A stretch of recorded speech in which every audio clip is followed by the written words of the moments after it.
Hello दोस्तों, देखिए यहाँ से दिखावा जा रहा है गृह प्रवेश पूजा। पिछला वीडियो में यहाँ से हम देखेलू गेट पर का कलश वाला पूजा और किचन में जो दूध हेराए वाला रस्म।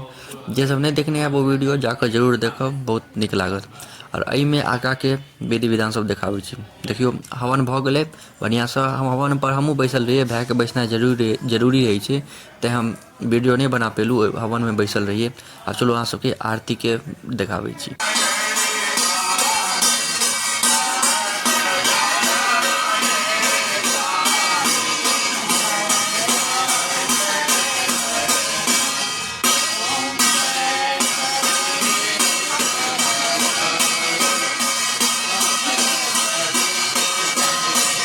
तो देखियो अहाँ सबके आशीर्वाद से बढ़िया से पूजा भ गेलै, एकदम बढ़िया से शांतिपूर्वक बहुत बढ़िया से पूजा भ गेलै गृह प्रवेश पूजा। अहाँ सबके केहन लागल से जरूर बताएब कमेंट सेक्शन में। और हम अपन चैनल पर बढ़िया से लॉन्ग वीडियो हम डाल देने छी, जे सब नहीं देखने हैं आप जाकर जरूर देखब, बहुत निक लागत। गृह प्रवेश की पूजा पूरा विधि विधान हम डालने छी। धन्यवाद।